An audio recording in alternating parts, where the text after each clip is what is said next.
میرا سوال ہے کہ میں نے بڑے ہو کے اکانومسٹ بننے کا دل چاہ رہا ہے میرا. تو میں اچھا کمال کر دیا تم نے. ہاں تھرڈ ورلڈ وار کے بعد اکانومی تباہ ہو چکی ہوگی تمہارے بڑے ہوتے تک, تو میرا خیال ہے فائدہ ہو جائے گا تمہیں.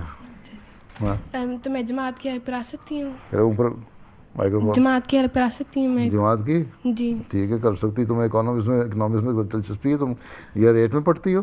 10 میں. ایئر 10 میں ہو گئی ہو؟ جی تم 15 سال کی ہونے لگی ہو؟ ہاں جی. اچھا تو تم نے وہ پڑھی ہے, مطلب بڑی اچھی بات ہے, کر سکتی ہے ہیلپ, لیکن تم اس سے پہلے اسلام کے جو اکنامک سسٹم ہے وہ بھی پڑھو. پڑھا ہے کتاب؟ نہیں میں بس نے خلیفہ ثانی کی کتاب ہے, اس کی انگلش ٹرانسلیشن اب ہو گئی ہے, اکنامک سسٹم آف اسلام.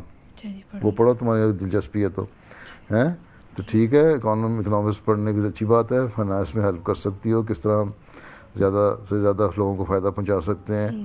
ہیں اکنامکس کا ایک اصول ہے کیا کہ منیمم ریسورسز سے میکسیمم یوٹیلیٹی ہیں, تو اس کو کس طرح ہم کر سکتے ہیں کم سے کم ہماری. یہ تو جتنے مرضی کارخانے لگ جائیں, جماعت احمدیہ کے بزنس ہو جائیں, بزنس پھیل جائیں, چندہ جو ہے نا وہ ختم نہیں ہوگا کبھی بھی, کیونکہ یہ اللہ تعالیٰ کا قرآن شریف کا حکم ہے. ٹھیک, اب اس میں سے ہم نے اس کو کتنا یوٹیلائز کرنا ہے, میکسیمم اس سے فائدہ اٹھانا ہے.